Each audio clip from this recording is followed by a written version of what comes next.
Hello, and welcome to Lean Six Sigma's webinar. Lean and Six Sigma are the go-to improvement methods used by leading companies all over the world. And since you guys and the rest of our rapidly growing learner community have asked, we've created a Lean Six Sigma webinar series. During these monthly webinars, our experts are going to introduce you to tools and concepts that interest you most. Just like our training and consulting, we'll paint you a simple picture of each technique, and then we'll give you examples of how they can be successfully applied in different situations. Our goal is to make it easy for you to use the tools where you need them and when you need them. Today's webinar, as you can see, is titled How to Challenge the Process by Asking Why. We are very psyched that you're able to join us. We're excited to introduce you to Lean Six Sigma and how it can benefit you and your organization. We've got a pretty full house today. Let's see, right now, what have we got? We've got over 100 joining us. What I'd like to do is introduce myself and my colleague. My name is Elizabeth Swan. I'm VP of Content Development. And today's presenters is also one of our VPs of Content Development, my colleague, the wonderfully talented and consummately knowledgeable Tracy O'Rourke. Hi, everybody. Hey, Tracy. Tracy is a Master Black Belt who began her career at GE for almost 20 years. She's helped leading organizations like Motorola, BP, Cisco, State of Washington, and many others to successfully apply Lean and Six Sigma. Tracy is a dynamic teacher, and I am really looking forward to this session. Oh, and by the way, Tracy lives in San Diego. She's got lives with her husband, 2 small boys, and she likes biking, skiing, hiking, and most importantly, racing in costume. Yes, Tracy, that is you. Okay, just a few notes about how our webinar is going to go today. You are going to be in listen-only mode, unlike us. There's going to be question and answer session following the presentation, but please feel free to ask questions anytime by entering them into the question area. Your time's valuable, so I'm going to hand you over to Tracy. Tracy, take it away. Great, thank you. So just a couple things to think through is how you interact. So we welcome questions, and there's a way to look at the button that has, obviously a picture of a hand, and you can type a question into the chat window or the question window box, and then you will also be answering some polls throughout the session. So your first assignment is to tell us, where are you from? This is like actually one of my favorite parts of the webinar, because if you type in where you're from in the chat window, we can see where everybody is calling in from. And I always think that is very interesting to hear where everybody is doing, where everybody lives. So go ahead and do that. Okay, Tracy, I am seeing folks calling in from Michigan, we've got Toronto, Canada, we've got Madison, Wisconsin. We've got folks calling in from Dallas, Texas. So we're getting a good spread so far. In the U.S., let's see where else we've got folks. Florida, we've got Columbia, South Carolina, London, we've got someone from the UK. Welcome, welcome. We've got, let's see, Eugene, California. Border City, Albuquerque, Venezuela. Hello, welcome from Venezuela. We've got, I know, that's big. My hometown, we've got West Bridgewater, Massachusetts. Honolulu, absolutely. Welcome, welcome. Someone's from the UK. They're calling from the UK, but they're from France, Tracy, just so you know. Very nice. Thank you. Okay, so that's a good spread. Germany, go ahead, Tracy. Good, thank you. Thanks for sharing all of that. I have to say, it is, as Elizabeth mentioned, I do live in San Diego, and people really don't like me this time of year because, it's like 75 degrees here all the time. So people are like, whatever. So anyway, I'm happy to be here. I hope it's not too cold for you out there. I see a lot of people from the rest of the United States where it might be a little cold. How cold is it in Cape Cod right now, Elizabeth? Today it is 40 degrees. Not as bad as it could be. Not as bad. Good. Well, that's good to hear. So thank you for sharing. I'll just tell you a little bit about Go Lean Six Sigma. Hopefully many of you have actually already been experiencing our products and maybe our yellow belt training or green belt training, but we really have to make it easy for everyone everywhere to build their problem-solving muscles. We really focus on providing practical, easy to understand training that's enjoyable. You know, training should be fun, right? As a matter of fact, there is research that shows when people are laughing and having fun, they actually retain more. So that's our mission, is to really take the complex concepts and simplify them. And we don't want to confuse people. We believe that effective training is practical and accessible. So our mission is really to transform how people learn with GoLean6Sigma.com. And we really hope you enjoy it. In this picture, you can see we've got all these people from the Bahama Bistro. And in our training, that's where we bring everybody to learn about Lean Six Sigma. Doesn't that sound enticing? You get to learn about GoLean Six Sigma and Lean Six Sigma concepts in the Bahamas. What company will take you there? So we are really hoping you enjoy it, and love to hear any feedback that you have about the material. So far, we've been getting a lot of good reviews, excellent reviews, actually. And as a matter of fact, there's a lot of people that are using the GoLean6Sigma.com materials and training. And here's just a few of the companies that have been liking our products and really signing more people up as we move forward. So the thing is, I think what's interesting about this slide is you'll notice there's lots of diverse organizations on here, because guess what? GoLean Six Sigma and Lean Six Sigma is really about problem solving, and organizations always have problems to solve. They never run out of problems to solve. And so that's what's great about this material and this training. So let's talk a little bit about what we're going to be doing today. So today's agenda is about why we stop asking why, because some people might not think that we've actually been trained to stop asking why. So we're going to talk a little bit about that. We're also going to talk a little bit about creative genius and where it comes from, because we find that there are some organizations that feel like culturally they don't have as much innovation anymore, and where does that really come from? We're also going to talk a little bit about what is a profound question and why those are important to ask. We're also going to talk briefly about a very simple tool called the 5 Whys. Many of you have probably heard of the 5 Whys tool already, but we're going to just briefly talk about that because it is a way to help build curiosity. And there's something, we're going to share a few other ideas about how you can promote curiosity in the workplace. And that last one is really interesting because it really starts to talk a little bit about the culture of organizations and how sometimes the culture can be a barrier in itself. You can't just have tools, but you also have to really be mindful of the culture, and if the culture is allowing people to be curious. So we're going to talk a little bit about that at the end of this webinar today too. So let's move forward. So why do organizations implement process improvement? Ultimately, there's a lot of reasons why. We want to save money, we want to improve customers' experiences, we want to grow our people, and it's not really just about solving the problem at hand. This is actually a quote from John Shook. It's really about making processes and problem solving transparent and teachable so that you can build an organization of problem solvers. So there's a lot of things that we can do to try to make processes more transparent, and the teaching of problem solving, it's really an important piece. But what's interesting is even though organizations want to develop and grow employees' ability to solve problems, before you can have problem solvers, you got to have problem seekers.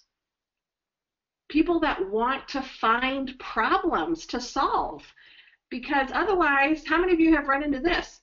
People that say, oh, we don't have any problems.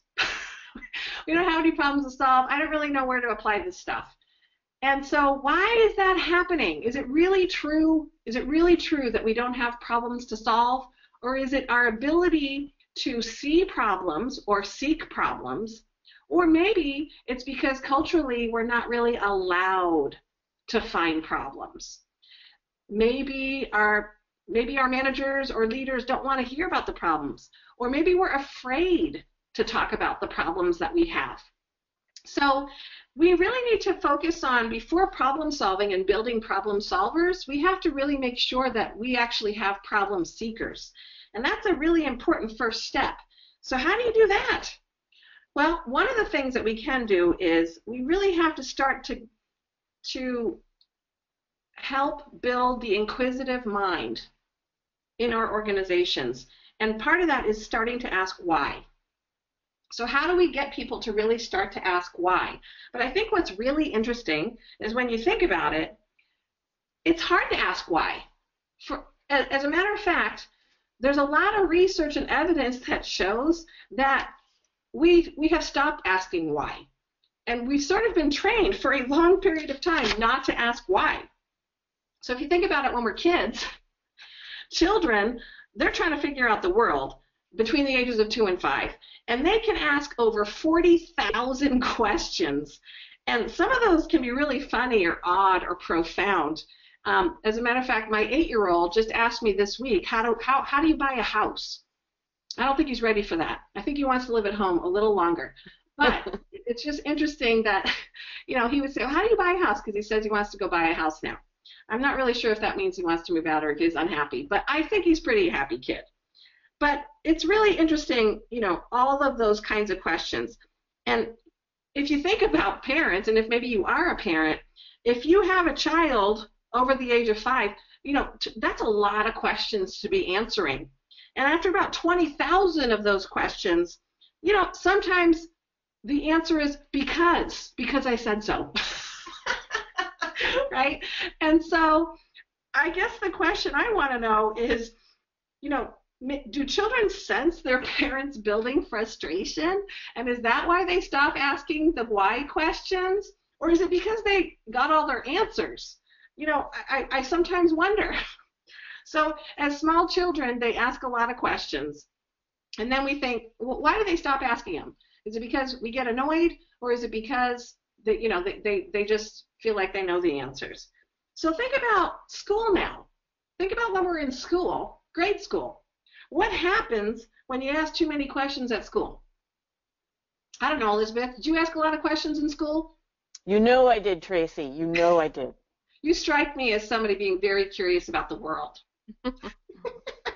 But if you think about school, even today, there's a lot of kids and sometimes not enough time to answer all those questions. And so often it might be a distraction for teachers to have very inquisitive kids in their class, which is unfortunate. And I do actually have to say that when I first got started in process improvement, I did go to a black belt class. And the teacher actually told me I asked too many questions.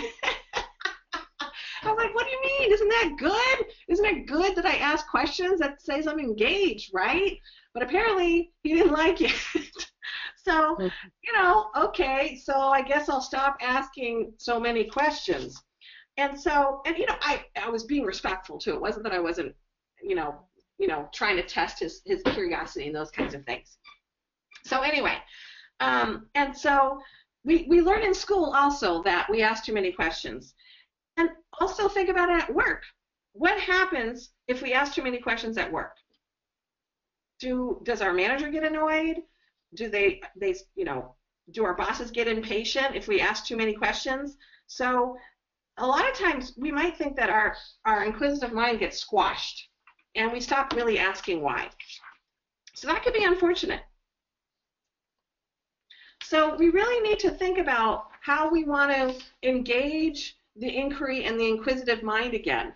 And how do we do that? How do we make employees, or not make them per se, but encourage inquisitive or inquiry within our jobs and within our processes?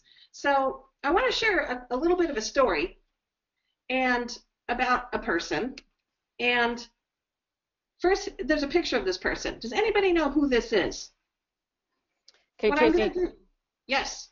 While you launch your poll, yeah. I'm going to give you some of my thoughts on who this might be, because he looks a little bit like an uncle of mine in Buffalo. All right. So go ahead and answer the poll, and Elizabeth has a little bit of a story. He looks a little bit more like my uncle in Buffalo, but he could be a presidential candidate. There's so many of them. He could be one of them. He could be a late night talk show host. There's also a lot of those. So I'm thinking that might also be who this is. He looks familiar to me. I just can't place him. But let's see what our fabulous panel of participants thinks. That sounds good. So we've got about 65% of the people have voted. So go ahead and vote. I'm going to wait a little longer. Okay. Interesting. Very interesting. Okay, so I'm going to go ahead and close it.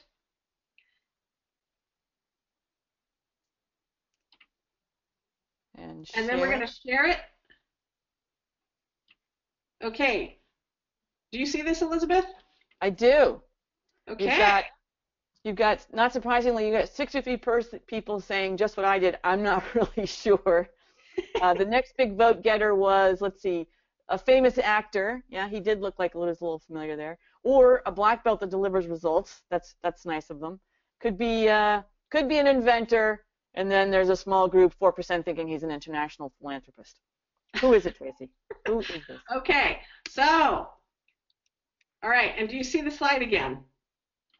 Oh, yeah, you're back. All right, so in actuality, he is an inventor. So actually, 10% of the people were correct. He's an inventor, and his name is Van Phillips. So he may not ring a bell, but if you watch the Olympics, the last Olympics, these might look familiar. So Van Phillips actually invented the C-shaped flex foot limb invention. This is the invention that are prosthetics that runners and athletes use in the Paralympics. So Van revolutionized the design of prosthetics and enhanced the lives of amputees, especially those with performance aspirations. What was not possible for amputees was possible again. And so these were really designed for performance. And I think what's even more riveting than this invention is the story behind this man and how he challenged the process of designing prosthetics. Before he was an inventor, he was an athlete and a runner. And his story begins when he was only 21 years old, and unfortunately, in a ski boat accident, resulted in amputation of one of his legs. So he was an amputee. And eventually what happened was he finally came to the realization that he had to accept his new situation. But what he wasn't willing to accept was that it was a plastic pink foot attached to an aluminum tube was the best possible prosthetic available for amputees. It seemed it was designed more to replicate the image of a foot, but not designed for human activity. So after his accident, his vision for the future and for himself was to be able to do something he really loved, and that was to run again. And 30 years later, he was able to run again. And he wasn't an engineer. He wasn't an inventor at the time of this accident, but he had a problem that he wanted to solve, and he didn't have the answers. So he just had questions. And one of the questions he had was, if we could put a man on the moon, why can't we make a better foot? And so he really did sought a lot of answers, and he really struggled with why there wasn't a better option. And it made him an engineer, and he went to school to become an engineer, and then he ended up designing like 100 prototypes over 10 years. And how do you think he tested each one of these, Elizabeth? I don't know, Tracy, but I think you're going to tell me.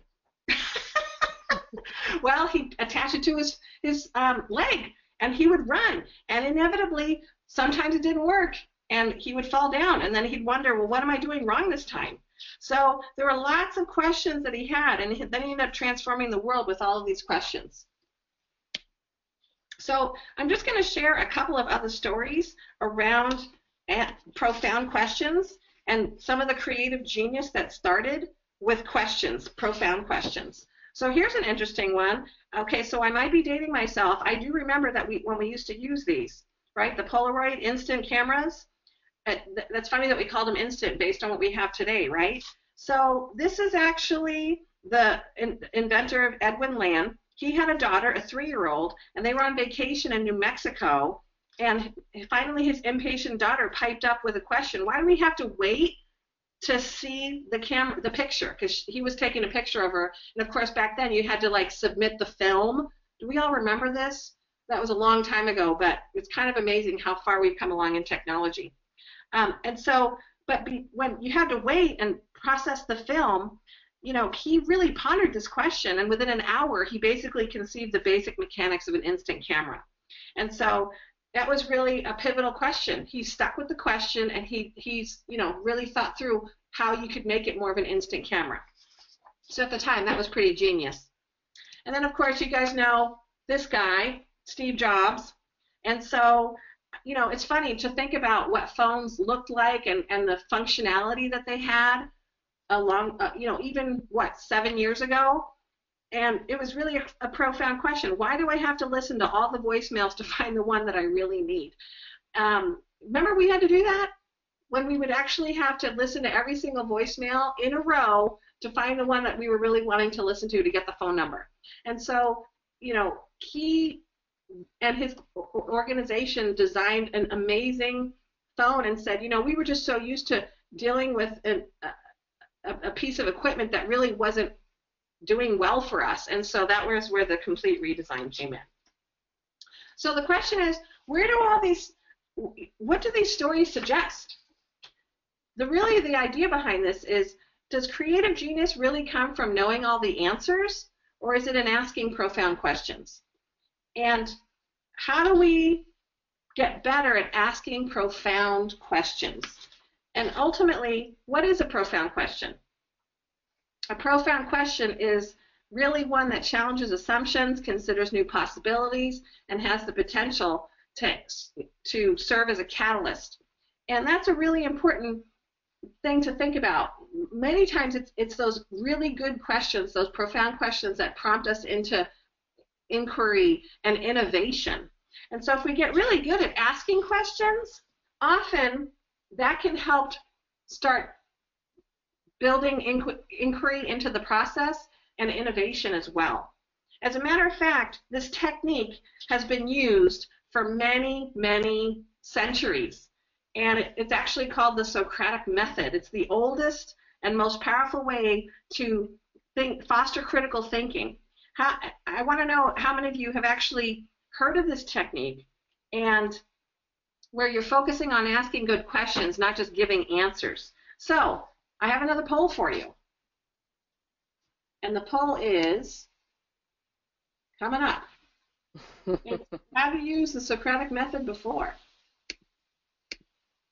Ready? Go ahead and answer. So Tracy, I know you and I both use this in class, and I feel like for us it's always the fastest way to turn a lecture into an interactive dialogue. And it's also, it makes it more fun for them, but I think it makes it more fun for you and I, doesn't it? It does. It absolutely does. Yeah. And it's kind of like, think about the teenager, right? Teenagers don't really, the tell thing doesn't really work with teenagers, so I've heard, because my kids are actually, my oldest is going to be a teenager this year. But often we don't ask, they're not really good at the tell thing. They need to discover things on their own. I mean, we would love for them to learn from our mistakes, but often they want to learn their own mistakes. so it starts off asking questions. So Tracy, it starts off when they're little and they're asking you why, and then by the time they're a teenager, you got to start asking them. Yes, right, exactly. So we have, I'm going to go ahead and close the poll, and let's see what people have said. Do you like that first one? Don't all black belts use it? It's part of the Socratic Method. So close the poll and share. Okay, so it looks like most people frequently use it, or the biggest category. Not very often was the next biggest. And there's some people we got some honest folks on the line saying they're often in tell mode, which might be a function of their jobs. They feel like they have to be in tell mode. And lastly, don't all black belts use it? I just did, 9%. Exactly. So thank you for sharing. That is very helpful. I think, as a process improvement person, this is something we're always looking to build, a skill of asking questions versus telling.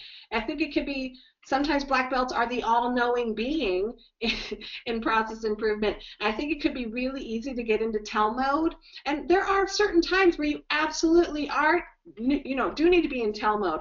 But how are we incorporating questions as well? Okay, so, I'm sorry. Okay, hide results. There we go. Can you see that? Oh yeah. Okay, so here are some questions that you can ask for building problem-solving muscles as opposed to telling. I always say be a mentor, not a hero, right? So how do we ask questions and help them find the answer and build that skill? If you're the hero, that means your people have to be saved. That's not a good feeling often. So we don't want to necessarily save our people because then they feel like they're victims.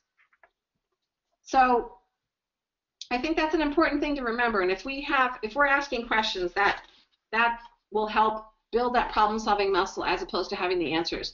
Often managers say, they're always coming to me and I have to always solve the problems. Well, sometimes it's ultimately what we're doing. How are we giving them the answers all the time, or are we actually helping build that problem-solving muscle? So these are good questions. Now, some people say, I can't be doing this all the time. It's a lot of work. Well, it is. It is a lot of work. And there are absolutely times where you need to be directive as a black belt, as a manager, as a leader. But are we also spending time asking really good questions so that people can find the answers on their own as well?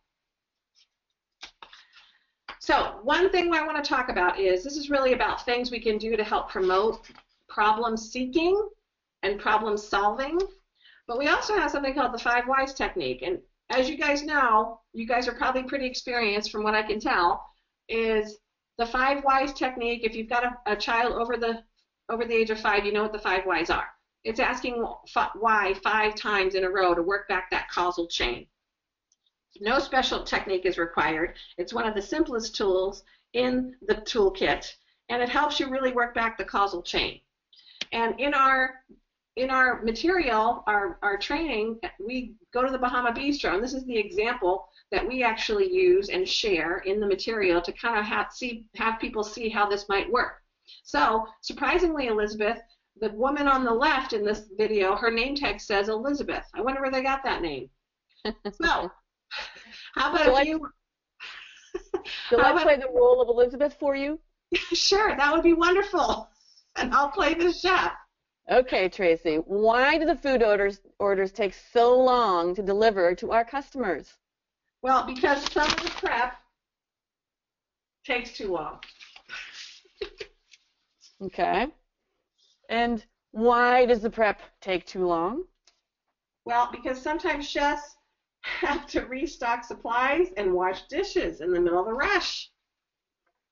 Well, I'm going to ask why. So, why does the chef have to restock and wash the dishes, Tracy? Well, we run out of both. Why do we run out of ingredients and dishes? Well, we just don't have enough ingredients prepared, and we don't have enough dishes. Why do we not have enough prepped ingredients or enough dishes?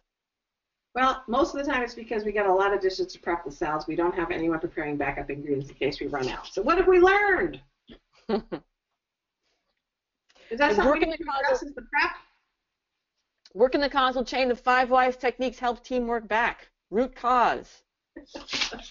So it's just a fun example for people to get an idea, but I think this really does apply, and this is probably one of the most famous 5 whys that we've seen. It's about the Jefferson Memorial. So there's actually a YouTube video on this if you actually want to see it. You just type it up, and it kind of walks you through this. And this is basically a real application of the 5 whys. So why is the Jefferson Memorial crumbling? Well, they're saying, well, it's because of frequent washings. So let's just think for a minute if we did not actually want to go through the 5 whys.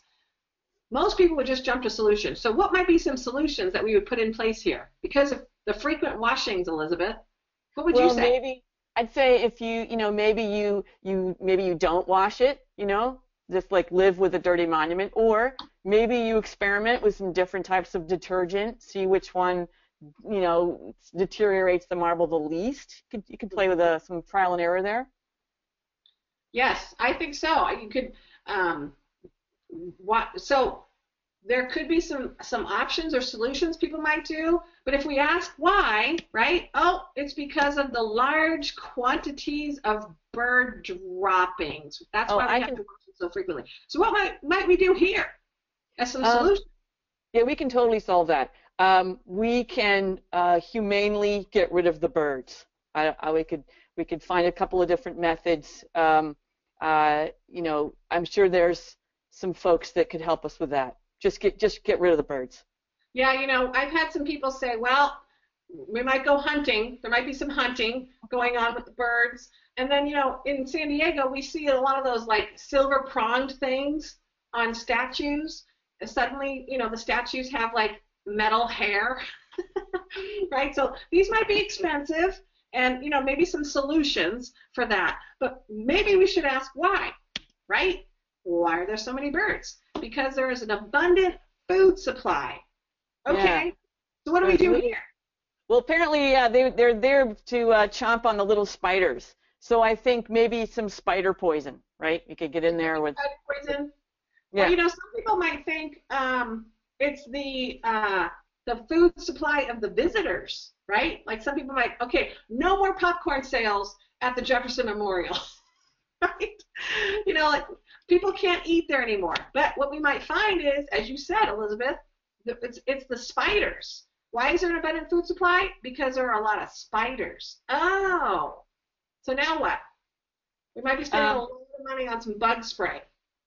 Yeah, right? So you got people in there to clean up the food supply more often, then you got the bug spray to nix the spiders. Yes. So there could be some money spent there, but if we ask why again, well, there's a lot of spiders because there's a lot of midges. So midges are those really tiny, very almost microscopic bugs that come out. And so there's lots of midges. Oh, so now what do? Do we buy more bug spray? So, no, you know, no, I got it.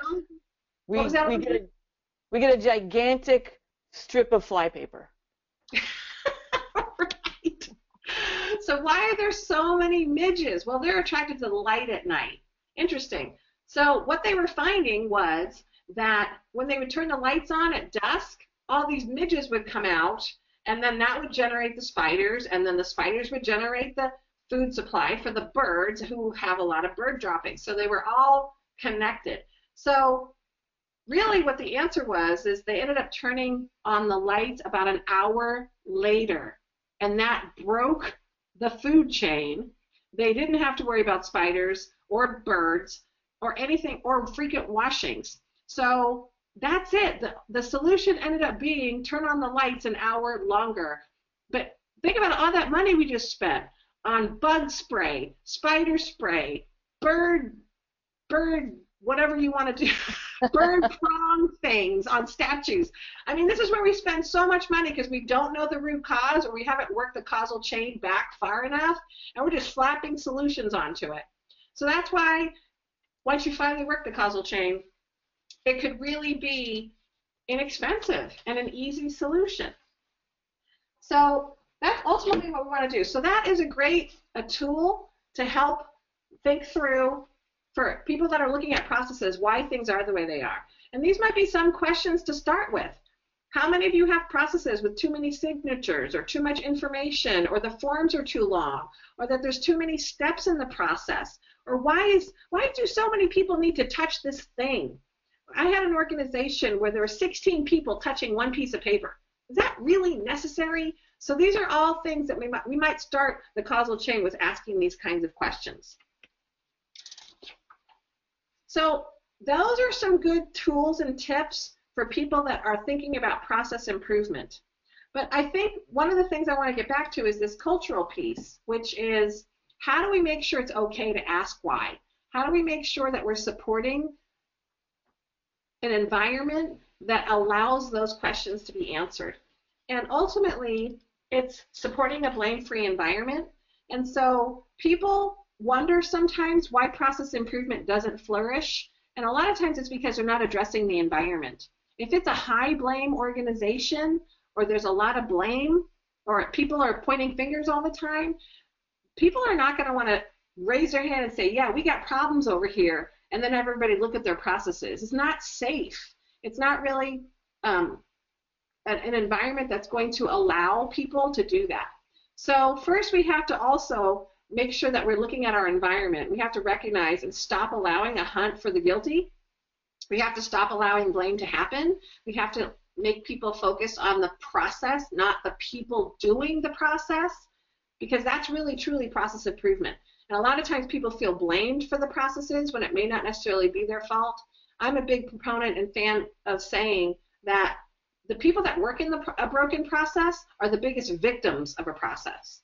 So we have to really start to look at our environment first. Is it really a blame-free environment? Are people feeling like they can actually say, yeah, this isn't, we got problems, and that's okay.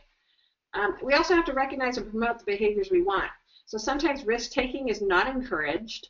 We don't create an environment to openly discuss process issues, and we are not making process problems visible because we don't want people coming over and looking at our stuff. And so these are all, to me, and I'm sure Elizabeth would agree, these are things that need to be addressed before we can actually give people the 5 whys, because otherwise they're gonna be trained not to ask questions, just like when we were children, right? So we have one more poll for you, and that is, how blame-free is your organization? And I'm going to go ahead and launch it, and we'll take some votes. Okay, so this one's really interesting to me, Tracy, because I feel like this is kind of foundational, that the whole key in process improvement to get somewhere better is to make mistakes. In fact, a lot of companies adopt the phrase fail faster, right? The faster we figure out what doesn't work, the faster we can learn from our mistakes and improve. Edison tried 6,000 different substances before he settled on tungsten for the light bulb. And so we have to approach it that way. So if there's blame, then we don't learn, right? If people hide mistakes and hide what's wrong, then we don't learn from that, and we can't improve. So I feel like it's really critical. Yes, and as a consultant, this is one of the first things I'm culturally looking for when I help organizations, is I'm sort of trying to identify how much blame exists in the organization, because sometimes that means we have to do some cultural work before we can do any training at all. So We've got a good amount of votes, so I'm going to go ahead and close the poll so we can share some of these results. Okay, so you've got the majority feeling like their organizations have some work to do to make it blame-free. 27% pockets of blame and blame-free, so there's some hope there. 16%, that's sad, very small amount, say pretty good, not a lot of blame. And then we put the lame in blame, 8%, I love that, that's a good phrase. No, it's not safe to say it's not safe, 8%. Wow, interesting. Yes, it is interesting, and I think it is very telling, and that actually was a quote that I had heard from someone who said that last one, no, it's not safe, it's not even safe to say it's not safe. I mean, that was a direct quote. And so how do you actually thrive with process improvement when it's an environment like that? So it's really important to address these things. And so we're going to give you 1 or 2 things to think about to help encourage this a little bit more, because most of you said you have some work to do, and so maybe these things will help. And so one of the things that you may have heard about before is a very simple change management tool called Stop, Start, and Continue. And so this is a great question for leaders or managers or intact teams. So what do we need to do to stop? What do we need to stop doing to help create a blame-free environment? So when we start to become a little bit more self-aware of how our behaviors are supporting the high blame. So do we find, and this is where we have good discussions and dialogue, this order or this format helps you have really good dialogue within your organization. It helps people recognize, oh, we are doing that. We actually are doing that.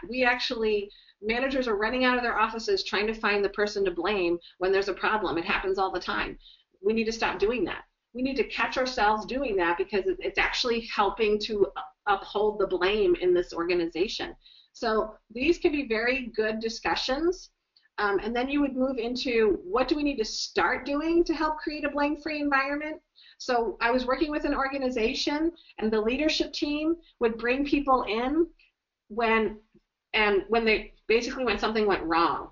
And we had someone in the room one day. She was a process improvement person, my main contact, and she actually got brave and said, nobody wants to come here. Everybody's afraid to come here. And the leadership team kind of looked around and said, what do you mean? She goes, well, everybody always is in trouble. Whenever you call somebody, they're always in trouble. And they're like, no, that's not true.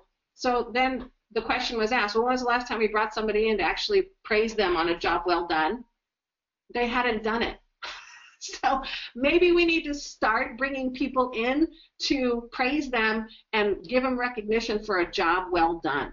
So that's where this idea of stop, start, and continue comes in. And then the other thing is, for some of you that said we still have some work to do, it sounds to me like there are some areas that are blame-free. And so what are those groups doing differently that other groups could also incorporate into how they're behaving? So that's when we need to recognize the things we are already doing to help support a blame-free environment, and how do we recognize that it's working, and how do we leverage that into other areas. So I hope you use this tool. I find it works really well for having some conversations that people really don't spend time doing, and they're really important conversations. And why? Because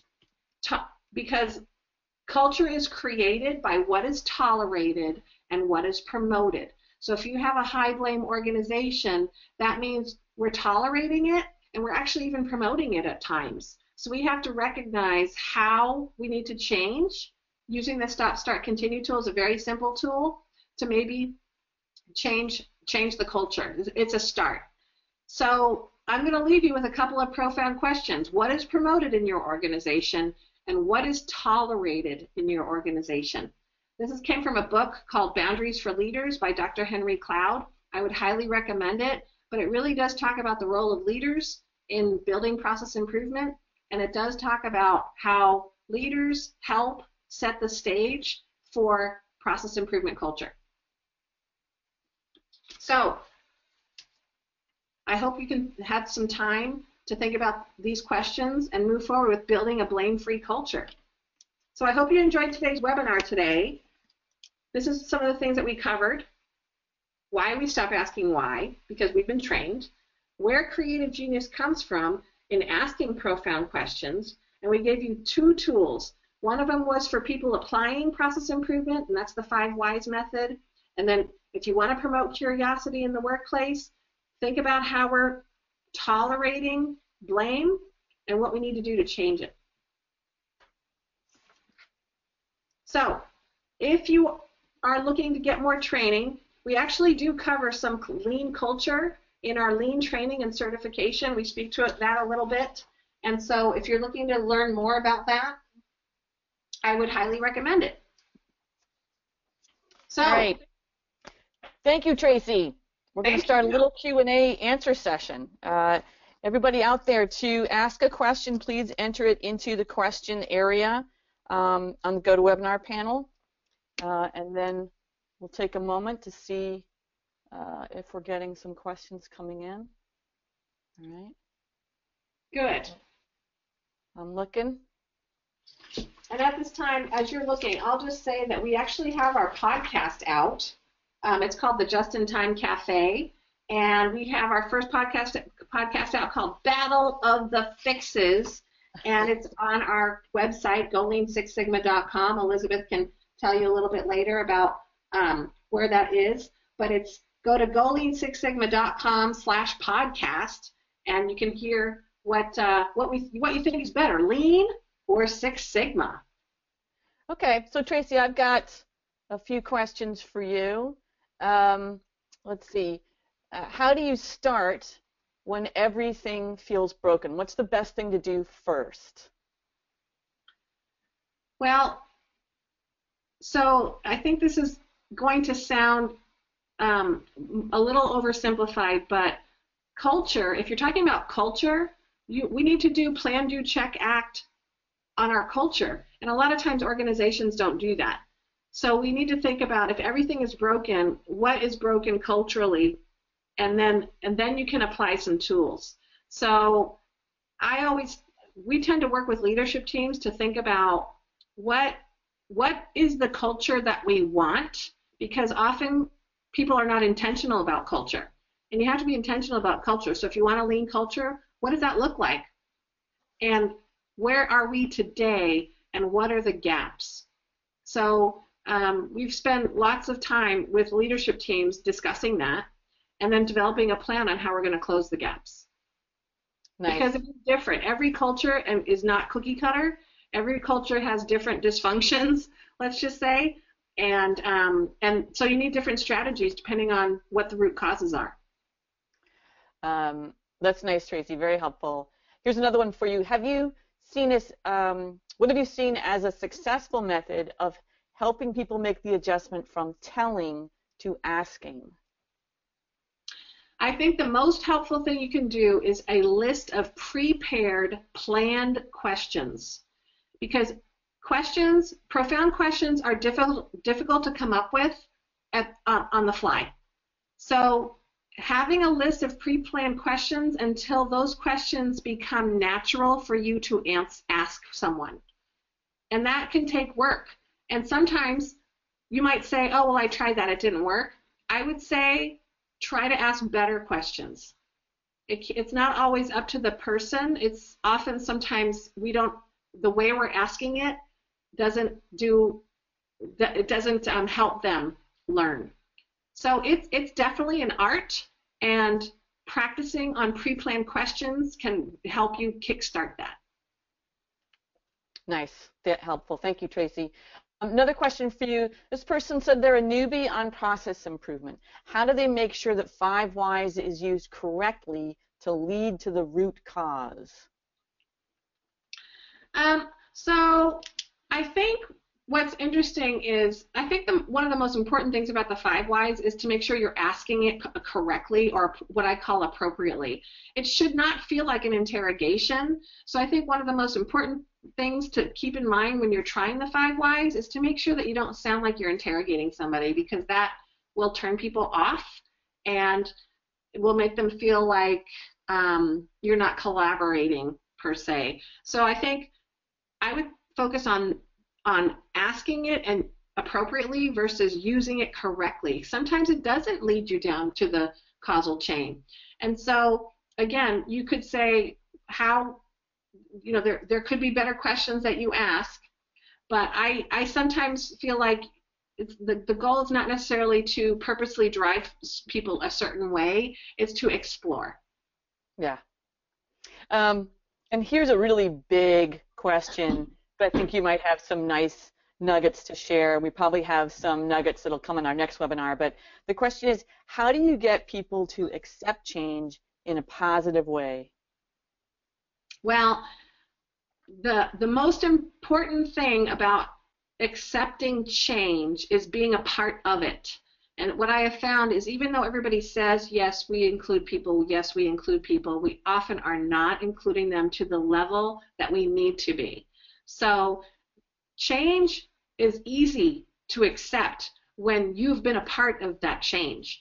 I think when people feel like change is being done to them, they resist. So the idea is, don't do that. Make them a part of that change. Involve them as early as possible. And I don't mean everybody. Like, some people say, well, we have a call center. We've got 100 people on the phone. We can't involve 100 people. No, that's true. However, you can bring in a certain group of representatives and remind them that they are representing their entire group. And then we can vet and pilot some of those changes so that people feel like they understand the changes and that they've been able to participate in fine-tuning those changes. I think what ends up happening is some people think it's just faster to come up with the change themselves and implement it, and then they wonder why nobody wants to do it. So it takes longer to do it that way. But I think people have a tendency to want to make change happen that way. Yeah. It's not faster. That's great. Yeah, it takes longer, but it's permanent, or more permanent. Great one. Tracy, here's another one for you. Can these techniques work in any type of industry, for example, healthcare versus auto? Absolutely. 100%, absolutely. And as a matter of fact, healthcare and auto, those two particular industries, have had a lot of process improvement implemented historically. I mean, lean came from Toyota, and there are lots of their competitors that have also started to incorporate a lot of these problem solving. And there's huge booms in healthcare right now. And so, yes, absolutely. I haven't found an industry yet that lean and Six Sigma and problem solving cannot apply. Yeah, Except, I'm right there with you. actually, I take it back. Children don't really like process improvement. But you know what? Sometimes it works. So, you know, 2-year-olds are kind of like, no, I ain't doing that. Okay.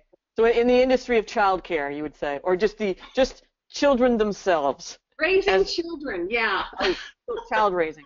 It's been taxing.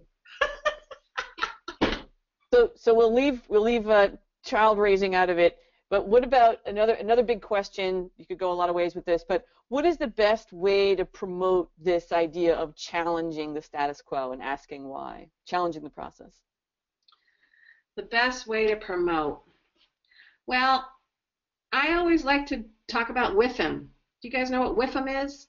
What's in it for me? If you spell it out, it's WIIFM, like WIIFM radio. Everyone loves to tune in to WIIFM radio. What's in it for me? And so what's in it for people?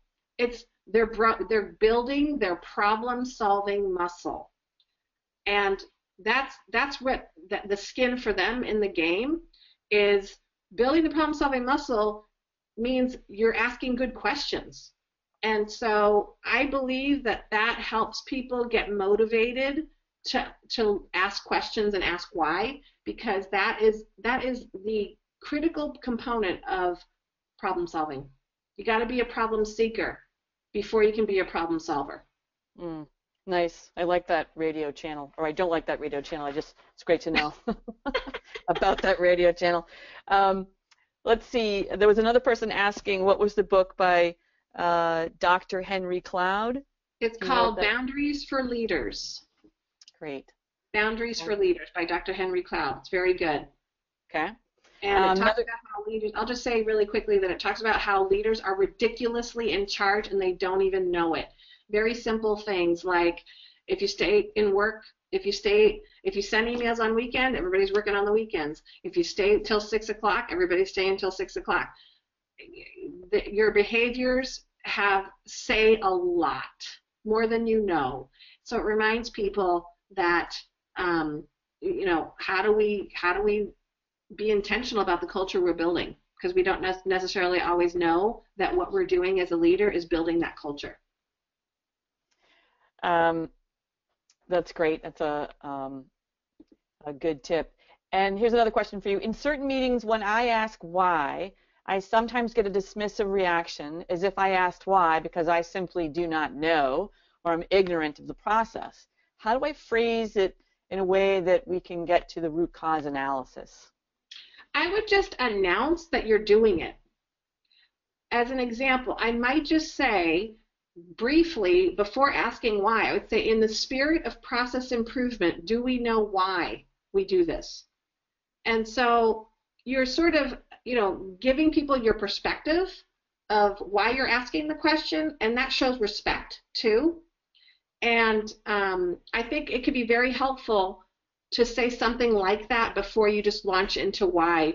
Because remember, if it's a high blame organization, sometimes people will default in behavior and just feel like they need to be defensive.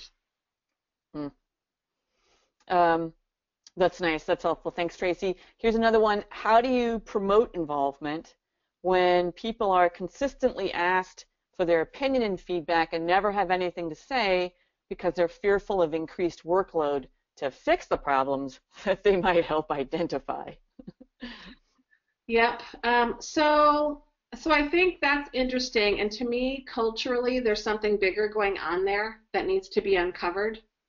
And most people, if they really believe that the process improvement is going to save them time, they're going to invest the time. But if they feel like now they have been given responsibility and they don't see that they're going to be successful, or they feel like they're being set up to fail, or they don't see the WIFM, they're going to resist. So I think we have to look at what process improvements have occurred, and did those people that were investing in it because they thought it was going to do something good for them, did it actually happen? And so we have to really think about the process of process improvement now. Mm-hmm. Good. And I'm not saying it's wrong, but I'm saying, why is that behavior happening? And we have to find the root cause for that. Good, Tracy. Really helpful. Here's another one. What do you think about the thought that the question why has a tendency to put people on the defensive? It does. It absolutely does. And so I think that's why it's important, as the gentleman or the person that asked earlier, how do you do it in a meeting where they don't dismiss us? We have to announce what we're doing. So as a matter of fact, we do a lot of process walks, and often, almost every person we talk to, we say we are not here to find blame. We are here to understand the process. We're students of the process, and we're here to learn from you. Can you tell us about the process? And then they'll launch into asking any question that we ask them about the process. Because well, part of it, I think, is because I'm a third party and they know that I'm going to be the referee. But, if that's what it takes. But often, feeling like I've had people completely open up after we have sort of set the ground rule of, this is why we're asking the question. This is the purpose of why we're asking these questions, and and you're safe. And those are the three things that I don't think get repeated enough before we launch into asking, because now it is an interrogation. And let's remember, there have been lots of people that have probably asked them why in the past where they had to defend. Mm-hmm. Yeah, good point. So we've got the history working against us too. Good point. Nice, Tracy. Thank you. Here's another one. I see a big problem with good workers who have their own secret sauce that they don't want to share.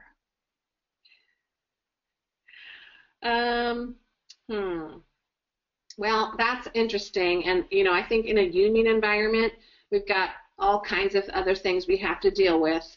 And there's even some laws around process, what's acceptable process improvement when dealing with the union.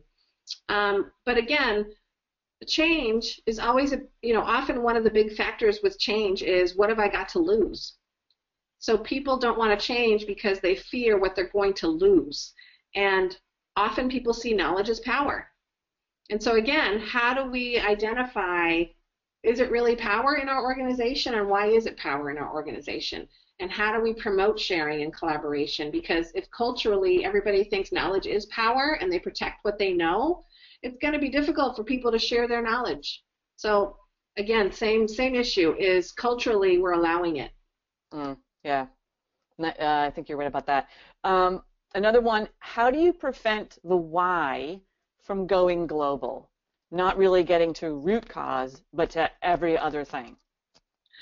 That's a great question. Yeah. I think about, when you were asking me that question, Elizabeth, I started seeing visually in front of me the fishbone diagram populating with all these possible root causes, right? So why this? Why that? Well, because this and because that, and because of global warming and world hunger and boiling the ocean. And, I let people go there when we're brainstorming, because remember, when you're brainstorming root causes, it's the good ground rules for brainstorming is you let people say what they want to say. So I will populate sometimes a whole fishbone diagram that is now a whale of root causes. And now when we get to filtering, that's when we start to filter all those root causes. So we might say, okay, out of all of these root causes, which ones do we actually have control over? That might be a filter that we actually apply, because we don't want to work on something we can't control. Yeah. So I tend to let people go there in brainstorming, and then when it's time to filtering, I filter with questions. Socratic Method. What can we control on this fishbone? Or it might be something like, what sometimes I ask people, what do you really think it is as a gut? If you thought, if we're trying to reduce cycle time, what is your gut telling you that it is? So sometimes we have a majority of people who raise their hand, yes, we think this is it. So we might try to confirm if that's true or not. Okay. That's great, Tracy, and thank you so much. We're going to answer all of your questions. We'll do that offline, and we'll post them on our site for those of you that did not get your questions answered. Thank you so much for submitting those questions. Those were great and really helpful. Tracy, let's take a look at upcoming webinars. We've got an email announcement going out to learn about upcoming webinars. The next one is going to be on tools for engagement, kind of a follow-on to this. Tracy talked about ownership. How do you build buy-in and ownership, and how to use Lean Six Sigma tools themselves to do that. So we'll study that. Let's see.